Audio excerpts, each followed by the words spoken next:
இன்றைக்கி நம்ம ரொம்பவே சிம்பிளாக அதே சமயம் வீட்டில் இட்லி தோசை மாவு இல்லாத டைமில் இன்ஸ்டண்ட்டாக இம்மீடியட்டாக செய்யக்கூடிய ரவா தோசை எப்படி பண்ணலான்னு நாங்கள் பார்க்க போகிறோம். இது நல்லா சாஃப்டாக நல்லா பஞ்சு போல் இருக்கும். இது ரொம்ப சிம்பிளாக நம்ம பண்ணி முடிச்சிடலாம். டேஸ்ட் வைஸ் ரொம்பவே சூப்பராக இருக்கும். இது கூடவே பார்த்தீங்கன்னா நம்ம கொத்தமல்லி சட்னியும் பண்ண போகிறோம். அதுவும் இமீடியட்டாக இன்ஸ்டண்ட்டாக குயிக்காக பண்ணி முடிச்சிடலாம். டேஸ்ட் வைஸ் ரொம்ப சூப்பராக இருக்கும். இந்த தோசைக்கு இந்த சட்னி பார்த்தீங்க அப்படின்னா ஒரு பக்காவான சைடிஷ்னு கூட சொல்லலாம். ஸோ கண்டிப்பாக ட்ரை பண்ணி பார்க்கலாம்.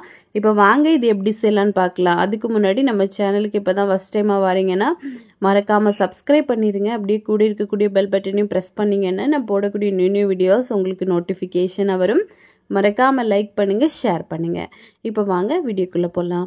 ஃபஸ்ட்டு இது பண்ணுறதுக்காக ஒரு பவுலில் 2 கப் அளவுக்கு நான் ரவா எடுத்திருக்கேன். இது நார்மலான ரவை தான். 2 கப்பு நம்ம எடுத்துக்கணும். இப்போ இதில் அதே கப்பில் 2 கப் அளவு தண்ணி சேர்த்துக்கோங்க. தண்ணி சேர்த்து கிட்டத்தட்ட ஒரு 2லேருந்து 3 நிமிஷத்துக்கு இதை நல்லா ஊற வைக்கணும். இது ஊறி வந்துச்சு அப்படின்னா தான் நம்மளுக்கு தோசை நல்லா சாஃப்டாக வரும். அதனால் ஃபஸ்ட்டு இந்த மாதிரி தண்ணி சேர்த்து இதை நல்லா மிக்ஸ் பண்ணி கொடுத்துட்டு ஒரு 3 நிமிஷம் நம்ம அப்படியே ஊற விட்டுறலாம். இது கொஞ்சம் ஊறி வரட்டும். இப்போ பார்த்தீங்க அப்படின்னா ஒரு 3 மினிட்ஸ் ஆயிடுச்சு. நம்மளுக்கு இந்த ரவை நம்ம வச்சது கொஞ்சம் நல்லா ஊறியே வந்திருக்கு. இப்போ இதை அப்படியே மிக்ஸி ஜாரில் சேர்க்க போகிறோம். ஒரு மிக்ஸி ஜார் எடுத்துகிட்டு இந்த ரவை நம்ம ஊற வச்ச ரவை எல்லாத்தையும் சேர்த்துக்கோங்க.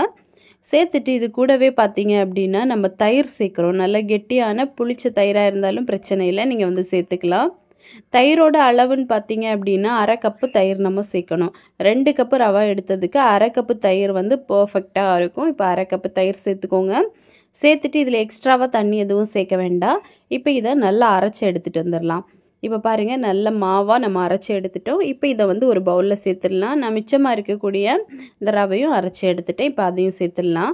சேர்த்துட்டு இது கூடவே ஒரு டேபிள் ஸ்பூன் அளவுக்கு உப்பு, ஒரு 1/2 டீஸ்பூன் அளவுக்கு பேக்கிங் சோடா சேர்க்கணும். உங்ககிட்ட பேக்கிங் சோடா இல்லைன்னா ஈனோ சேர்க்கலாம், பேக்கிங் பவுடர் கூட சேர்க்கலாம். இப்போ அவ்வளோதான். போட்டுட்டு நல்லா மிக்ஸ் பண்ணிக்கோங்க. நல்லா மிக்ஸ் பண்ணணும். அப்போ தான் இந்த பேக்கிங் சோடா எல்லாம் பார்த்தீங்கன்னா கட்டிப்படாமல் நல்லா மிக்ஸ் ஆகும். இப்போ மிக்ஸ் ஆகிட்டு நம்ம இமீடியட்டாக தோசை சுட ஆரம்பிச்சிடலாம். இப்போது ஒரு கரண்டி மாவு எடுத்து லேசாக மட்டும் இந்த மாதிரி தேய்ச்சி விட்டுருங்க. அவ்வளோதான். இதை மூடி போட்டு நம்ம ஒரு நிமிஷத்துக்கு அப்படியே வேக வச்சோம் அப்படின்னா நல்லா பபிள்ஸ் எல்லாம் நல்லா வெந்து வரும். உங்களுக்கு இன்கேஸ் நீங்கள் திருப்பி போட்டு வேக வைக்கிறீங்க அப்படின்னா கூட வேக வச்சுக்கலாம். ஆனால் நம்ம இந்த மாதிரி ஒரு பக்கம் வேக வைக்கும்போது நல்லா சாஃப்டாக பூ மாதிரி வெந்து வரும். இப்போ இதே மாதிரி நம்ம எல்லா தோசையுமே சுட்டு எடுக்க போகிறோம். ரொம்ப ஈஸி தான். நம்ம எண்ணெயெல்லாம் தேய்ச்சிட்டு தான் நம்ம தோசை சுடணும்னு அவசியம் இல்லை. நான் அயன் தவாவில் தான் சுட்டு எடுக்க போகிறேன்.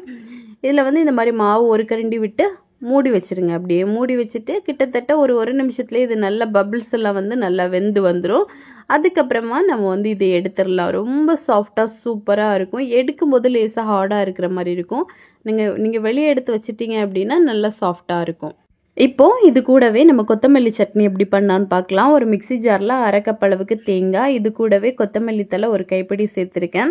அப்புறமா ஒரு பச்சை மிளகாய் சேர்த்துக்கோங்க. இது கூடவே ஒரு டேபிள் ஸ்பூன் அளவுக்கு பொட்டுக்கடலை, ஒரு 1/2 டீஸ்பூன் அளவுக்கு உப்பு, ஒரு 1/4 டீஸ்பூன் அளவுக்கு சீரகம் போட்டு கொஞ்சமாக தண்ணியும் விட்டு இதை நல்லா பேஸ்ட்டாக நம்ம அரைச்சி எடுத்துகிட்டு வந்துடலாம். பாருங்கள், நல்லா பேஸ்ட்டாக அரைச்சி எடுத்துட்டோம். தேவைப்பட்டால் நீங்கள் தாளிப்பு கூட தாளித்து விட்டுக்கலாம். நான் அப்படியே தான் எடுத்திருக்கேன். இப்போது நம்மளுக்கு தோசையும் ரெடி ஆயிடுச்சு. அது கூடவே கொத்தமல்லி சட்னியும் ரெடி ஆயிடுச்சு. ரொம்ப சாஃப்டாக சூப்பராக இருக்கும். நீங்கள் கண்டிப்பாக இட்லி தோசை மாவு எதுவுமே வீட்டில் இல்லாத நேரத்தில் இந்த தோசை ரெடி பண்ணிக்கலாம். ரொம்ப சிம்பிளாக அதே சமயம் ரொம்ப டேஸ்டியாக நீங்களும் உங்கள் வீட்டில் பண்ணலாம். ஸோ கண்டிப்பாக ட்ரை பண்ணிவிட்டு எப்படி வந்துச்சுன்னு கமெண்ட் பண்ணுங்கள். இதே மாதிரி இன்னும் நிறைய ரெசிபிஸ் வேணும்னு நினச்சிங்கன்னா மோனி ஸ்பைசி கிச்சன் சேனலை சப்ஸ்கிரைப் பண்ணி வச்சுக்கோங்க. லைக் பண்ணுங்கள், ஷேர் பண்ணுங்கள். நெக்ஸ்ட் இன்னொரு வீடியோவில் உங்களை சந்திக்கும் வரை டேக் கேர், பாய்.